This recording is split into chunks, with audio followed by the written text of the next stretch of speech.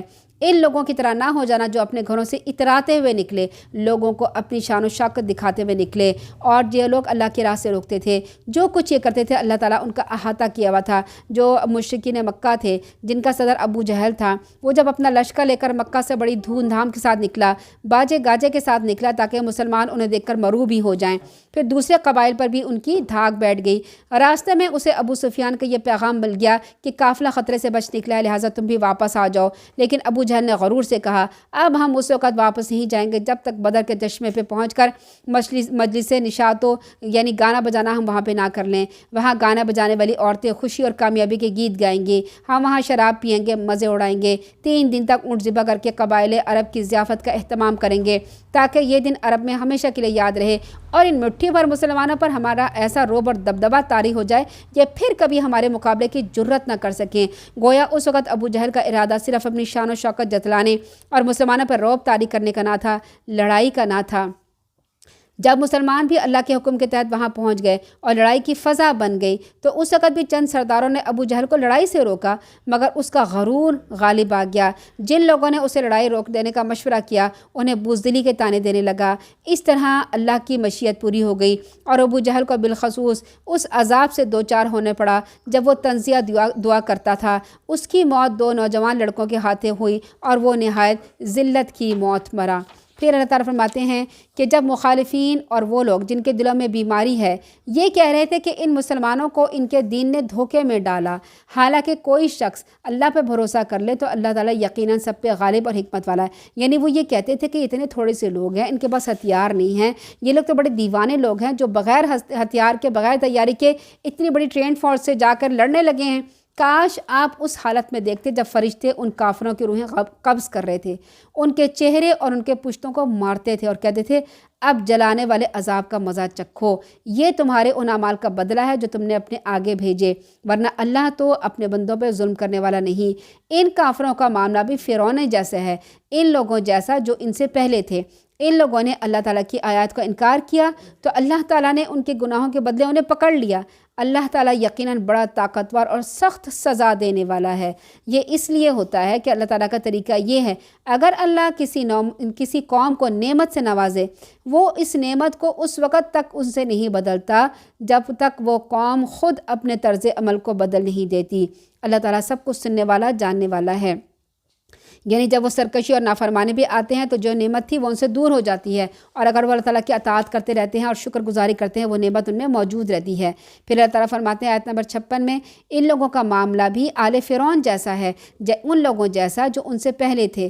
انہوں نے اپنے پروردگار کی آیت کو جھٹلایا اور کہا کہ یہ سچی بات نہیں ہے، تو ہم نے انہیں گناہوں کی وجہ سے ہلاک کر دیا، فرعون کی قوم کو غرق کر دیا۔ یہ سب ظالم لوگ تھے۔ یہاں ظلم کس کو کہا گیا؟ شرک کو۔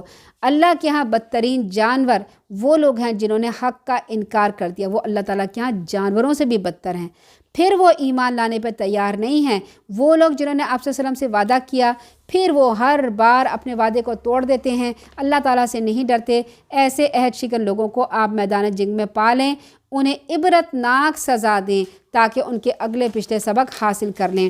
اللہ تعالیٰ فرماتے ہیں آیت نمبر 58 میں، اگر آپ کو کسی قوم سے خیانت کا یعنی عہد توڑنے کا خطرہ ہو تو برابری کی سطح پر ان سے معاہدہ کر لیں، ان کے آگے پھینک دیں، اور کیونکہ اللہ تعالیٰ خیانت کرنے والوں کو پسند نہیں کرتا۔ اور کافر لوگ ہرگز یہ خیال نہ کریں کہ وہ بازی لے جائیں گے، کیونکہ وہ ہمیں عاجز نہیں کر سکتے۔ جہاں تک ممکن ہو کافروں کے مقابلے کے لیے قوت اور جنگی گھوڑے تیار رکھو۔ یہاں پر اللہ تعالیٰ فرما رہے ہیں مسلمانوں کو عام حالات کے علاوہ کسی غدار معاہدے کے ہنگامی حملے کا مقابلہ کرنے کے لیے ہر وقت جنگ کے لیے تیار رہنا چاہیے۔ جہاں تک ممکن ہو اسلحہ جنگ مہیا رکھنا چاہیے۔ اس کا یہ فائدہ بھی ہوگا کہ تمہارے کھلے اور چھپے دشمن سب تم سے مروب رہیں گے، وہ روب میں آ جائیں گے۔ اس غرض پہ جتنا بھی تمہارا خرچ ہوگا سب فی سبیل اللہ شمار ہوگا، اس کا تمہیں اللہ تعالیٰ پورا اجر ملے گا۔ رسول اللہ صلی اللہ علیہ وسلم کے زمانے میں اسلحہ جنگ میں تیر، نیزے، تلوار اور جنگی گھوڑے ہوتے تھے، اور دفاعی سامان میں ڈھال، زرہ اور خود وغیرہ ہوتے تے۔ جنگی تربیت کے لحاظ سے پہلے نمبر تیر اندازے کا تھا۔ مسلمانوں کی جنگی ترتیب اور سامان جنگ کے استعمال اور ان کی فراہمی میں رسول صلی اللہ علیہ وسلم کی دلچسپیوں کا اندازہ اس طرح سے ہوتا ہے۔ عقبہ بن عامر کہتے ہیں کہ آپ صلی اللہ علیہ وسلم نے یہ آیت پڑھی، فرمایا قوت سے تیر چلانا ہے۔ آپ نے اسے 3 دفعہ دہرایا، فرمایا سن لو، اللہ تعالیٰ تمہیں زمین میں فتح دے گا، محنت سے کفایت کرے گا، لہٰذا کوئی بھی تم میں سے اپنے تیروں سے کھیلنے میں سستی نہ کرے۔ ظاہر سی بات ہے وہ اس کا کمانڈر ان چیف تھے، آرمی چیف بھی اللہ کے رسول صلی اللہ علیہ وسلم تھے، اور وہی جو صحابہ تھے وہی ان کی فوج بن جاتی تھی، وہی تبلیغ کے وقت تبلیغ کرتی تھی، تو وہ اپنی فوج کو ٹریننگ دیتے تھے، کہتے تھے میں تیر اندازی آتی ہے، تلوار چلانا آتا ہے، اس کی ٹریننگ رکھو اور اس میں سستی نہ کرو۔ نیز آپ صلی اللہ علیہ وسلم نے فرمایا جس نے تیر اندازی سیکھی پھر اسے چھوڑ دیا وہ ہم میں سے نہیں، اس نے نافرمانی کی ہے۔ پھر اللہ تعالیٰ آگے فرماتے ہیں کہ یہاں پر پھر آگے اللہ تعالیٰ فرماتے ہیں آیت نمبر 61 میں، یقیناً وہ سب کچھ سننے والا اور جاننے والا ہے۔ اگر وہ آپ کو دھوکہ دینے کا ارادہ رکھتے ہوں تو آپ کے لیے اللہ کافی ہے، وہی تو ہے جس نے اپنی مدد سے اور مسلمانوں کے ذریعے آپ کی تائید کی اور ان صحابہ کرام کے دلوں میں الفت ڈال دی۔ اگر وہ سب کچھ خرچ کر ڈالتے جو اس زمین میں موجود ہے تو بھی آپ ان کے دلوں میں محبت نہیں ڈال سکتے تھے۔ یہ اللہ ہی ہے جس نے ان کے دلوں میں محبت ڈالی، کیونکہ وہ سب پہ غالب اور حکمت والا ہے۔ کیونکہ جو مشرکین مکہ تھے اسلام لانے سے پہلے، اللہ کے وسلم کے اوپر نبوت آنے سے پہلے، ان کو وحی ملنے سے پہلے آپس میں بڑے قبیلے تھے اور آپس میں بڑا لڑائی کرتے تھے، جیسے ٹرائبل ایریا ہوتے ہیں نا، وہ آپس میں لڑتے رہتے ہیں۔ تو یہ قبیلے بھی آپس میں بہت لڑائی کرتے تھے. اگر کسی کا ایک بندہ مر جاتا تھا تو دوسرے قبیلے والے آ کے ان کے 2 بندے مار دیتا تھا. دوسرا کہتا تھا اچھا اس نے ہمارے 2 مارے، ہم ان کے 4 ماریں گے. اس طرح سے صدیوں جنریشن ٹو جنریشن ان کے یہاں یہ لڑائی چلتی رہتی تھی. ایک دوسرے کے خون کے پیاسے تھے. تو اللہ تعالیٰ فرماتے ہیں وہ وقت یاد کرو جب تم خون کے پیاسے تھے، اللہ تعالیٰ نے وحی کے ذریعے، رسول صلی اللہ علیہ وسلم کے ذریعے تمہارے دلوں میں محبت ڈال دی. اگر تم دنیا بھر کا سامان بھی فدیہ دے کر ان کے دل میں محبت ڈالنے کی کوشش کرتے تو نہیں ڈال سکتے تھے. یہ اللہ تعالیٰ کا معجزہ تھا، اللہ تعالیٰ کا کرم تھا جس نے ان کے دلوں میں محبت ڈال دی تھی. پھر آگے اللہ تعالیٰ فرماتے ہیں اے نبی صلی اللہ علیہ وسلم آپ کے لیے اور ان مومنوں کے لیے جو آپ کے حکم پر چلتے ہیں اللہ کافی ہے. اے نبی صلی اللہ علیہ وسلم مسلمانوں کو جہاد پر ابھاریے. اگر تم میں سے 20 صابر لوگ ہوں گے. اب صبر کرنے والے کیا ہیں؟ مصیبت صبر نہیں کرنے، جنگ میں کھڑے ہو کے لڑنے والے. 20 صابر ہوں گے تو وہ 200 پہ غالب آ جائیں گے. اگر 100 ہوں گے تو کافروں کے 1000 لشکر پر غالب آ جائیں گے، کیونکہ کافر لوگ کچھ سمجھ نہیں رکھتے. اب اللہ تعالیٰ نے تم سے تخفیف کر دیا، یعنی پہلے اللہ تعالیٰ نے ایک مومن کے مقابلے میں 10 کافر کو کھڑا کیا تھا کہ ایک مومن 10 کافروں پہ غلبہ پا سکتا ہے. پھر جب دیکھا کہ مومنوں کے اندر تھوڑی سی اب کمزوری آ گئی ہے تو پھر فرمایا کہ اب تم میں کمزوری ہے، لہٰذا میں تم سے 100 صبر کرنے والوں ہوں گے تو وہ 200 پہ غالب آئیں گے. یعنی 1 سے ایک بندہ جو ہے وہ 2 کافروں پہ غالب آ سکے گا. اور اگر 1000 ہوں گے تو اللہ کے حکم سے 2000 پہ غالب آئیں گے. اللہ صبر کرنے والوں کے ساتھ ہے. نبی کے لیے یہ مناسب نہیں کہ ان کے پاس جنگی قیدی آئیں تاکہ زمین میں پھر میدان جنگ میں کافروں کو اچھی طرح قتل نہ کریں. تم دنیا کا مال چاہتے ہو جبکہ اللہ تعالیٰ تمہارے لیے آخرت کا مال چاہتا ہے. یعنی کیا ہوا تھا، جنگ بدر کے قیدی جب ان کے پاس آئے تھے تو اللہ کے رسول صلی اللہ علیہ وسلم نے مشورہ کیا کہ ان قیدیوں کا کیا کرنا ہے. تو لوگوں نے مشورہ کیا کہ ان کو فدیہ دے کے چھڑا لیا جائے. تو لوگ آتے تھے اور فدیہ دے کے اپنے اپنے قیدی چھڑا کے لے جاتے تھے. جو تھوڑے سے کافر رہ گئے تھے جن کا فدیہ دینے والا کوئی نہیں تھا تو انہوں نے کہا، اللہ کے رسول نے فرمایا تھا کہ ایک جو قیدی ہے وہ 10 بچوں کو پڑھنا لکھنا سکھا دیں. تو ہمارے دین میں دیکھیں پڑھنے لکھنے کی کتنی اہمیت ہے. انہوں نے 10 بچوں کو پڑھنا سکھایا پھر ان کو چھوڑ دیا. تو اللہ تعالیٰ فرما رہے ہیں کہ یہ جنگ اس لیے نہیں کی تھی کہ یہ جو قید آئے ہیں نا کافر تم ان کو چھوڑ دو، نہیں، یہ چھوڑنے کے لیے نہیں تھے. یہ بہت سخت قسم کے کافر تھے، ان کو قتل کر دینا تھا کیونکہ یہ اللہ کے رسول کے ساتھ لڑنے کے لیے آئے تھے. تم نے ان کو کیوں چھوڑا؟ اگر ایسا ہونا پہلے سے لکھا نہیں جا چکا ہوتا تو جو کچھ تم نے فدیہ لیا ہے اس کی پاداش میں تمہیں بہت بڑی سزا دی جاتی.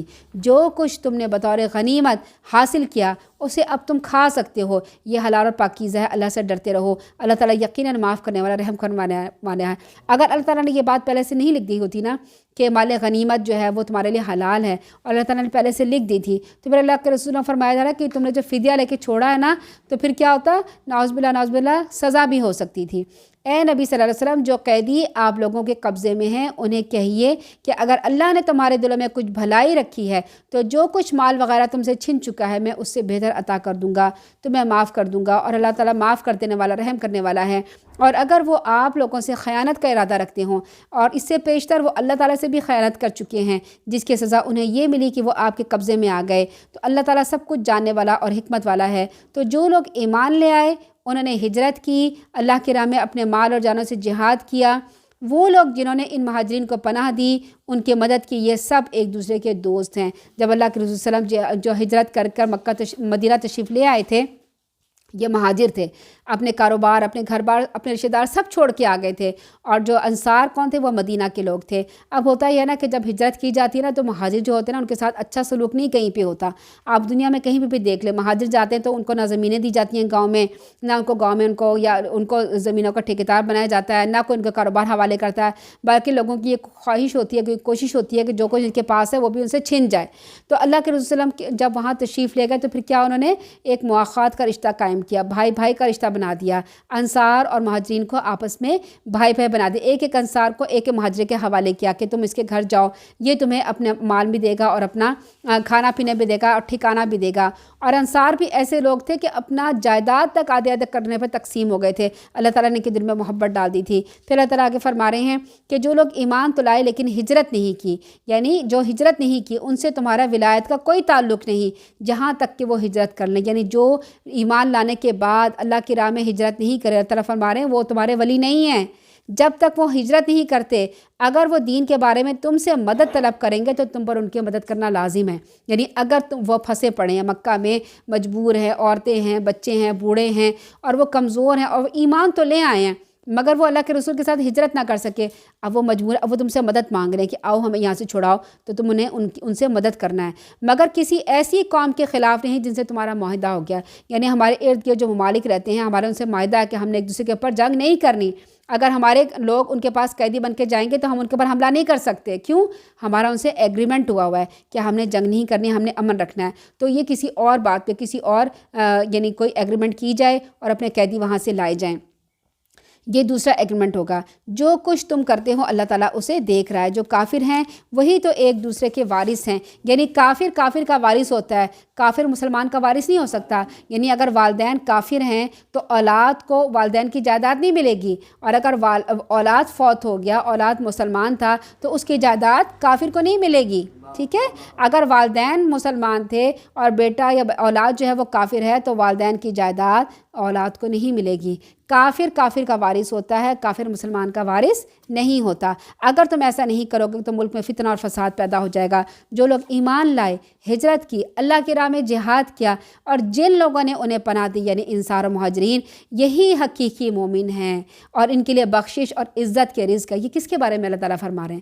صحابہ کرام کے بارے میں فرما رہے ہیں۔ اللہ تعالیٰ نے فرمایا ان کے لیے بخشش ہے، ان کو میں نے معاف کر دیا، ان کے لیے عزت کا رزق ہے، اور عزت کا رزق کہاں ہوتا ہے؟ جنت میں ہوتا ہے۔ تو کوئی بھی صحابہ کرام کے بارے میں کوئی غلط بات کہے تو اسے وہیں پہ روک دے کہ نہیں، اللہ تعالیٰ نے انہیں بخش دیا ہے، اللہ تعالیٰ نے انہیں عزت بخشی ہے، انہیں جنت فردوس میں جگہ عطا فرمائیں گے، لہٰذا ان کے بارے میں کسی قسم کی کوئی غلط بات نہیں کرنی چاہیے۔ جو لوگ ہجرت نبوی کے بعد ایمان لائے، ہجرت کر کے آگے آ گئے، تمہارے ساتھ مل کر جہاد کیا، وہ بھی تم میں شامل ہیں، مگر اللہ کے تو نوشتے میں خون کے رشتہ دار ایک دوسرے کے زیادہ حقدار ہیں، یقیناً اللہ تعالیٰ ہر چیز کو خوب جانتا ہے۔ یعنی کیا ہوا کہ اللہ تعالیٰ، اللہ کے رسول صلی اللہ علیہ وسلم نے جو انصار اور مہاجرین کو آپس میں بھائی بھائی بنایا تھا نا، تو انصاریوں نے بھی بہت زیادہ کھلے دل کے ساتھ ان کو ویلکم کیا، اور ان کو ہر چیز میں آدھا آدھا کیا، یہاں تک کہ انہوں نے کہا کہ ہماری جو وراثت ہے اس کو بھی ہم آدھا تقسیم کر دیتے ہیں۔ تو اللہ تعالیٰ نے منع کیا، اللہ تعالیٰ فرمایا نہیں، جو تمہارے وارث ہیں نا، خونی رشتہ دار، وہ حقدار ہیں، وراثت میں صرف ان کو ملنا چاہیے۔ ایک بات اور بھی یاد رکھنا چاہیے کہ جو ہمارے معاشرے میں ہے نا، اخباروں میں لکھا ہوتا ہے کہ میں نے اپنے بیٹے کو آگ کر دیا، بڑا نافرمان ہے فلاں، تو ہمارے مذہب میں کوئی آگ کرنا نہیں ہوتا، کوئی کتنا بھی نافرمان ہو اسے اس کا حصہ لازمی دینا ہوتا ہے۔ یہ ہمارے اسلام میں نہیں ہے کہ کوئی بیٹا نافرمان ہے، بیٹی نافرمان ہے، اب اس نے والدین کے ساتھ یہ کیا، یوں کیا، اب اس کو ہم حصہ نہیں دیں گے، اسے آگ کر دیں گے، آگ نہیں کیا جا سکتا۔ جو وارث ہے اسے ہر حال میں اس کا حصہ ملے گا۔ ہاں، جو کافر ہو گیا، جو کافر ہونے کی وجہ سے کیا ہوتا ہے کہ کافر کو مسلمان کی وراثت نہیں ملتی، نہ ہی مسلمان کو کافر کی وراثت ملتی ہے۔ کسی کا بچے کو اپنا بچہ بنا کے جی پھر آگے ہے سورہ توبہ، یہ ہے، اس میں یہ بسم اللہ سے نہیں شروع کیا جاتا، کیونکہ اللہ تعالیٰ جو ہے یہاں پر دھمکی دے رہے ہیں، اور اللہ تعالیٰ جو ہے ان سے برات اور ان سے بری ہو رہے ہیں۔ مشرکین عرب کے خلاف جہاد ضروری ہے، اس میں مرکزی مضمون کیا ہے؟ مشرکین عرب کے خلاف جہاد ضروری ہے، منافقین کے خلاف جہاد ضروری ہے۔ منافقین کن کو کہا جاتا ہے؟ جو یہودی تھے اور مدینہ میں موجود تھے اور اللہ کے وسلم کے خلاف جو تھے وہ کرتے تھے، شرانگیزی کرتے تھے، اور ان کے خلاف جو تھے وہ کام کرتے، مکر تدبیر کرتے تھے کہ کس طرح سے اللہ کے وسلم کو پیچھے کر دیں۔ اور جو مشرکین تھے نا وہ مکہ میں موجود تھے، سمجھ آ رہی ہے بات؟ مشرکین مکہ، مشرکین کہاں تھے؟ جو بتوں کی پوجا کرتے تھے وہ مکہ میں تھے، اور منافقین جو تھے وہ یہودی، وہ کہاں تھے؟ مدینہ میں تھے۔ تو اللہ تعالیٰ فرما رہے ہیں کہ مشرکین عرب کے خلاف بھی جہاد کرو، اور یہودے جو تھے مدینہ، منافقین مدینہ، ان کے خلاف بھی جہاد کرو۔ نئے ہونے والے مسلمانوں کی تربیت لازمی ہے تاکہ وہ جہاد کر سکیں۔ اللہ تعالیٰ فرما رہے ہیں جن مشرکوں سے تم نے معاہدے کر رکھے تھے، یعنی جو مشرکین مکہ سے وعدے کر رکھے تھے، اب اللہ اس کا رسول ایسے معاہدوں سے دستبردار ہوتے ہیں۔ وہ معاہدوں کو اب توڑا جا رہا ہے، اب ان معاہدوں کو نہیں نبھایا جائے گا، کیونکہ وہ معاہدے وہ نہیں پورا کرتے تھے۔ اب اللہ اس کے رسول ایسے معاہدوں سے دستبردار ہوتے ہیں۔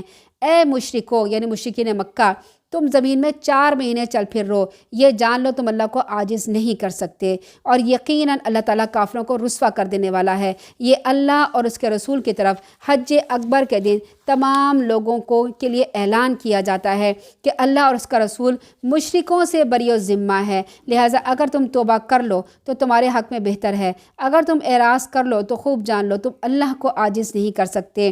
اور اے نبی ان کافروں کو دردناک خوشخبری کی سنا دیجئے، ہاں جن مشرکوں سے تم نے معاہدہ کیا ہوا ہے اور انہوں نے اسے پورا کرنے میں کوئی کمی نہیں کی اور نہ ہی تمہارے خلاف کسی کی مدد کی، تو ان کے ساتھ اس وعدے کو پورا کرو، کیونکہ اللہ تعالیٰ پرہیزگاروں کو پسند کرتا ہے۔ اور پھر جب یہ حرمت والے 4 مہینے گزر جائیں، حرمت والے 4 مہینے کون سے تھے؟ ذی القعدہ، ذی الحج، محرم اور رجب۔ ان 4 مہینوں میں لڑائی اور جنگ و جدل نہیں ہوتی تھی۔ جب یہ حرمت والے مہینے گزر جائیں تو مشرکوں کو جہاں پاؤ انہیں قتل کرو، ان کو محاصرہ کرو اور ان کی طاق میں، ان کی گھات میں بیٹھو۔ یہ جنگ کی بات ہے۔ پھر اگر وہ توبہ کر لیں، نماز کر لیں، زکوٰۃ ادا کرنے لگیں تو ان کی راہ چھوڑ دو۔ دیکھیں توبہ کرنے کے بعد عمل کرنا لازمی۔ اگر وہ کہنا میں نے لا الہ الا اللہ محمد رسول اللہ پڑھ لیا، اس وقت تک اسے نہ چھوڑیں جب تک وہ نماز نہ پڑھنے لگے، جب تک وہ زکوٰۃ نہ دینے لگے، جب تک وہ اپنے عمل سے ثابت نہ کریں۔ اور اگر پھر زبان سے کہہ کے بھاگ گیا تو پھر وہ دوبارہ بھی پلٹ سکتا ہے۔ تو پھر ان کی راہ چھوڑ دو، کیونکہ اللہ تعالیٰ درگزر کرنے والا اور رحم کرنے والا ہے۔ یہاں پر کیا تھا کہ مشرکین مکہ نے وعدہ کیا تھا، صلح حدیبیہ میں کچھ وعدے کیے تھے، وہ وعدے کی انہوں نے خلاف ورزی کی، تو اللہ تعالیٰ کی طرف سے حکم آیا کہ اب انہوں نے خلاف ورزی کی ہے اور مدینہ میں تمہیں موقع مل گیا ہے کہ اپنی ایک بڑا سا لشکر بنا لو، بہت سے لوگوں نے اسلام قبول کیا، اب آپ جائیں اور جا کے ان کو بتا دیں کہ تمہارا جو ہے وعدہ ٹوٹ چکا ہے، 4 مہینے کی مہلت ہے، تم یہاں سے بھاگ سکتے ہو تو بھاگ جاؤ، اپنا سامان لپیٹ کے جانا چاہتے ہو تو چلے جاؤ، مسلمان ہونا ہے تو مسلمان ہو جاؤ، مگر تمہیں اب یہاں پہ نہیں رہنے دیا جائے گا۔ مگر وہ مشرک جن سے اللہ کے رسول نے وعدہ کیا ہوا تھا تو وہ وہاں پہ رہ سکتے تھے جب تک وعدہ پورا نہیں ہو جاتا۔ پھر یہ وہاں کی بات کی جا رہی ہے، اگر ان مشرکوں میں سے کوئی آپ سے پناہ طلب کرے تو اسے پناہ دیجیے یہاں تک کہ وہ اطمینان سے اللہ کا کلام سن لے۔ یعنی اگر کوئی مشرک کہنا کہ میں اللہ کی طرف آتا ہوں، میں پناہ مانگتا ہوں، تو اللہ کے رسول صلی اللہ علیہ وسلم انہیں پناہ دیجیے اور اللہ کا کلام یعنی قرآن سنائیے، پھر اسے اس کی جائے امن تک پہنچا دے۔ جب وہ ایمان لے آیا، قرآن سن لیا، تو اب آپ نے کیا کرنا ہے؟ اسے مارنا نہیں، اسے قتل نہیں کرنا، اسے واپس اس کے گھر تک پہنچا دیجیے۔ یہ اس لیے کرنا ہے کہ وہ لوگ علم نہیں رکھتے، انہیں علم نہیں ہے اللہ اور اس کے رسول کے ہاں مشرکوں کا وعدہ کیسے معتبر ہو سکتا ہے سوائے ان لوگوں کے جنہوں نے مسجد حرام کے پاس تم سے وعدہ کیا۔ تو جب تک وہ تمہارے ساتھ سیدھے رہیں تم بھی ان کے ساتھ سیدھے رہو۔ اللہ تعالیٰ یقیناً پرہیزگاروں کو پسند کرتا ہے۔ ان کا وعدہ معتبر کیسے ہو سکتا ہے؟ ان کا وعدہ کیسے سچا ہو سکتا ہے؟ وہ تم پر جب قابو پائیں تو تمہارے معاملے میں کسی رشتے کا لحاظ نہیں کرتے اور نہ کسی عہد کا۔ یعنی جب وہ مشرک ہوتے ہیں نا، وہ اس وقت تو آپ کے روب سے کہہ دیتے ہیں کہ ہم اسلام لے، ہم بات مان لیتے ہیں، ہم آپ کے وعدے کی پابندی کریں گے، لیکن جیسے ہی انہیں قوت ملتی ہے نا، وہ تمہارا لحاظ نہیں کریں گے، تمہارے سے فوراً بدلہ لیں گے، پھر کسی وعدے کا لحاظ نہیں کریں گے کیونکہ وہ وعدہ توڑ دیتے ہیں، اور کسی رشتہ دار کا بھی لحاظ نہیں کریں گے۔ وہ باتوں سے ہی تمہیں خوش کرتے ہیں جبکہ ان کے دل وہ بات تسلیم نہیں کرتے، ان میں سے اکثر بدعہد ہیں، وہ وعدہ توڑ دینے والے ہیں۔ انہوں نے اللہ کی آیات کو تھوڑی سی قیمت بیچ دیا، پھر لوگوں کو اللہ کی راہ سے روک دیا۔ بہت برے ہیں وہ کام جو یہ کر رہے ہیں۔ وہ کسی مومن کے معاملے میں نہ کسی قرابت کا لحاظ کرتے ہیں، یعنی رشتہ داری کا لحاظ بھی نہیں کرتے، وعدے کی پابندی بھی نہیں کرتے۔ یہی لوگ شرارتوں میں حد سے بڑے ہوئے ہیں۔ ہاں اگر یہ لوگ بھی توبہ کر لیتے ہیں، نماز قائم کر لیتے ہیں، زکوٰۃ ادا کرنے لگتے ہیں، تو اب یہ تمہارے دینی بھائی ہیں۔ ہم اپنے احکام ان لوگوں کے لیے تفصیل سے بیان کرتے ہیں جو علم رکھتے ہیں۔ اگر وہ معاہدہ کرنے کے بعد اپنی قسمیں توڑ دیں اور دین میں تانا زنی کرنے لگے، تانے دینے لگیں تمہیں دین پہ، تو کفر کے ان علمبرداروں سے جنگ کرو۔ ان کی قسموں کا کچھ اعتبار نہیں ہے، یعنی وہ جھوٹی قسمیں کھاتے ہیں۔ اب اگر وہ باز آ جائیں تو کیا تم ایسے لوگوں سے لڑو گے نہیں جنہوں نے اپنی قسمیں توڑ دیں؟ انہوں نے ہی رسول صلی اللہ علیہ وسلم کو مکہ سے نکال دینے کا ارادہ کیا تھا اور لڑائی کی ابتدا بھی انہوں نے کی تھی۔ کیا تم ان سے ڈرتے ہو؟ حالانکہ اللہ تعالیٰ اس بات کا زیادہ حقدار ہے کہ تم اس سے ڈرو۔ اگر تم مومن ہو تم ان سے جنگ کرو، اللہ تعالیٰ تمہیں تمہارے ہاتھوں سزا دے گا، انہیں رسوا کر دے گا، تمہیں ان پر مدد دے گا، مسلمانوں کے سینوں سے جلن مٹا کے ان کو ٹھنڈا کر دے گا، ان کے دلوں کا غصہ دور کر دے گا۔ اللہ تعالیٰ جسے چاہے گا توبہ کی توفیق بھی دے گا۔ اللہ سب کچھ جاننے والا، حکمت والا ہے۔ کیا تم نے یہ سمجھ رکھا ہے کہ تمہیں یوں ہی چھوڑ دیا جائے گا، جبکہ اللہ تعالیٰ نے ابھی یہ معلوم ہی نہیں کیا کہ تم میں سے کن لوگوں نے جہاد کیا؟ کون اللہ اور اس کے رسول اور مومنوں کے ان کی بات مانتا ہے، اور مومنوں کے سوا، اللہ اور اس کے رسول کے سوا کسی کو اپنا دلی دوست نہیں بناؤ، اور جو کچھ تم کرتے ہو اللہ تعالیٰ اس سے خوب واقف ہے۔ اللہ تعالیٰ فرما رہے ہیں جو کچھ بھی تم کرتے ہو میں اس سے واقف ہوں، میرے سوا، رسول کے سوا اور مومنوں کے سوا کسی کو اپنا دوست نہ بناؤ۔ مشرکوں کا یہ کام نہیں کہ وہ اللہ کی مسجدوں کو آباد کریں، یعنی کہا جاتا ہے نا کہ خانہ کعبہ میں جو ہے وہ مشرک کو، کافر کو نہیں آنے دیا جاتا، اور ان کو کہا گیا ہے کہ مشرکوں کی یہ بات نہیں ہے کہ وہ مسجدوں کو آباد کریں، وہ تو خود اپنے کفر کی شہادت دے رہے ہیں۔ یہی لوگ ہیں جن کے سارے اعمال ضائع ہو گئے، وہ ہمیشہ دوزخ میں رہیں گے۔ اللہ کی مساجد کو آباد کرنا تو اس کا کام ہے جو اللہ پر اور آخرت پر ایمان لائے، نماز اور زکوٰۃ ادا کرے اور اللہ کے سوا کسی سے نہ ڈرے۔ امید ہے ایسے لوگ ہدایت یافتہ ہوں گے۔ یہ کن کو کہا جا رہا ہے؟ یہ جو مشرکین مکہ تھے نا، جو بتوں کی پوجا کرتے، جنہوں نے خانہ کعبہ میں بت بنا کے رکھے، وہ کہتے تھے ہم خانہ کعبہ کے متولی ہیں، یہاں کے لوگوں کو پانی پلاتے ہیں، یہاں کے لوگوں کو، آنے والوں، خرچ کرنے والوں کو ہم جگہ دیتے ہیں، ان کو کھانا، ہم بہت پرہیزگار، بہت ایمان والے ہیں، ہم یہاں کے مجاور ہیں۔ تو اللہ تعالیٰ فرماتے ہیں تم یہاں کے متولی نہیں ہو، یہاں کے متولی وہ ہیں جو ایک اللہ کی عبادت کریں۔ اللہ کی مساجد کو آباد کرنے والے کون ہیں؟ جو ایک اللہ کی عبادت کریں، جو رسول کے پیغام کی اطاعت کریں، جو نماز پڑھیں اور زکوٰۃ دیں، اور اللہ کے سوا کسی سے، ایسے لوگ جو ہیں خانہ کعبہ کے متولی ہیں، اس کے علاوہ متولی نہیں ہو سکتے۔ اگر تم وہاں پہ کام بھی کرتے ہو، حاجیوں کو پانی بھی پلاتے ہو، کھانا بھی پلاتے ہو، پیسہ بھی خرچ کرتے ہو، لیکن ایک اللہ کی عبادت تو نہیں کرتے، تمہاری یہ عبادت قبول نہیں کی جائے گی۔ اور جو نماز قائم کریں، زکوٰۃ ادا کریں، اللہ کے سوا کسی سے نہیں ڈرے، امید ہے ایسے لوگ ہدایت یافتہ ہوں گے، اور ایسے ہی لوگ کعبہ کے متولی ہوں گے۔ کیا تم نے حاجیوں کو پانی پلانا، مسجد حرام کو آباد کرنے کو اس شخص کے کام کے برابر کر دیا جو اللہ اور آخرت کے دن پر ایمان لائے اور اللہ کی راہ میں جہاد کریں؟ سوچے ذرا کہ کبھی خانہ کعبہ میں کوئی کافر کھڑا ہو کے آپ کو پانی پلا رہا ہے، آپ اس کے ہاتھ سے پانی پئیں گے؟ کبھی بھی نہیں پئیں گے۔ وہ آپ کو کھانا دے گا، اپنا کھانا وہ آپ کھائیں گے؟ کبھی بھی نہیں کھائیں گے۔ تو اللہ تعالیٰ ہمارے کہ جو کافر لوگ ہوتے ہیں نا، یہ سمجھ رہے ہیں کہ حاجیوں کا میں پانی پلاؤں گا، کھانا کھلاؤں گا، اس سے مجھے ثواب مل جائے گا۔ نہیں، یہ اس کو ملے گا ثواب جو ایک اللہ پر ایمان لاتا ہوگا، جس نے لا الہ الا اللہ محمد رسول اللہ پڑھا ہوگا، جو آخرت کے دن پر ایمان لائے گا اور اللہ کی راہ میں جہاد کرے گا، صرف اسے ہی جو ہے اجر ملے گا۔ پھر یہ جو لوگ ہیں ان کے برابر نہیں ہو سکتے اجر میں۔ اللہ تعالیٰ ظالموں کو سیدھی راہ نہیں دکھاتا۔ جو لوگ ایمان لائے، ہجرت کی اور اپنے مال اور جانوں سے اللہ کی راہ میں جہاد کی، اللہ کے ہاں ان کا بہت بڑا درجہ ہے۔ کس نے جہاد کیا تھا؟ صحابہ کرام نے مل کر اللہ کے رسول کے ساتھ جہاد کیا تھا، ان کا بہت بڑا درجہ ہے، اعظم درجہ ہے۔ اعظم کہتے ہیں سب سے بڑا درجہ، اور ایسے ہی لوگ کامیاب ہیں۔ ان کا پروردگار انہیں اپنے رحمت اور رضامندی کی خوشخبری سناتا ہے۔ ان کے لیے باغات ہیں جن کی نعمتیں دائم ہیں، وہ ہمیشہ رہیں گے۔ بلا شبہ اللہ کے ہاں بہت بڑا اجر ہے۔ اے ایمان والو، اگر باپ اور تمہارا بھائی ایمان کے مقابلے میں کفر کو پسند ہے تو انہیں اپنا رفیق نہ بناؤ۔ تم میں سے جو شخص انہیں رفیق بنائے گا تو ایسے ہی ظالم لوگ ہیں۔ کیونکہ جب ہجرت کی تھی اور جب مسلمان ہوئے تھے لوگ مکہ میں، تو کیا ہوتا تھا، ایک فیملی میں کسی باپ نے اسلام قبول کیا، باقی پوری فیملی کافر ہے، یا کسی بیٹے نے اسلام قبول کیا، باقی ماں باپ اور باقی بہن بھائی کافر ہیں۔ کسی عورت نے اسلام قبول کیا تو کیا ہوا، باقی سب لوگ کافر ہیں۔ تو اللہ فرما رہے ہیں کہ اب تم مسلمان ہو گئے ہو نا، تو کافروں کا اپنا دوست مت بناؤ، انہیں اپنا متولی نہ بناؤ۔ پھر صحابہ کرام کی یہاں پر فضیلت بیان کی گئی ہے کہ وہ اللہ اور اس کے رسول کی اطاعت کرتے تھے، جہاد میں بھی جانے کو کہتے تھے۔ وہ یہ نہیں کہتے تھے حضرت موسیٰ علیہ السلام کے ساتھیوں کی طرح کہ تم اور اے موسیٰ، تم اور تمہارے رب جاؤ لڑو، ہم تو یہاں بیٹھے۔ وہ کہتے تھے آپ کے رب کا حکم ہے، ہمارے رب کا حکم ہے، ہم جہاد کریں گے، چاہے ہمارے پاس اسلحہ ہو یا نہ ہو۔ ان کی ایمانی طاقت ایسی ہوتی تھی کہ وہ جہاد میں اللہ تعالیٰ ان کو کامیابی عطا فرماتا تھا۔ دیکھیں، اپنی زندگی کو بھی ہم نے ایک جہاد سمجھنا ہے۔ اب ہم کہیں گے کہ بھائی ہم تو جنگ نہیں کرنے جا رہے، ہم جہاد کیسے کریں؟ تو جہاد کا مطلب ہوتا ہے کوشش کرنا، قتال کا مطلب ہوتا ہے جنگ کرنا۔ ہم قتال کو نہیں کہہ رہے، ہم جہاد کو کہہ رہے ہیں۔ جہاد کا مطلب ہے کوشش کرنا، اپنی زندگی میں جدوجہد کرنا، اپنی زندگی کا ایک ٹارگٹ بنائیں کہ میں نے یہ کام کرنا ہے، میں نے اپنے بچوں کو تربیت کرنی ہے اور اپنے بچوں کو قرآن بتانا ہے، اپنے بچوں کو بتانا ہے کہ اللہ تعالیٰ نے قرآن میں کیا فرمایا۔ اس کے لیے مجھے خود سیکھنا ہے کہ قرآن میں کیا ہے، خود علم حاصل کر کے میں نے اپنے بچوں کو بتانا ہے۔ اچھا، ہر عورت چونکہ اپنے گھر میں رہتی ہے اور اپنے بچوں کو، بال بچوں کو دیکھتی ہے، تو وہ جہاد کیسے کر سکتی ہے؟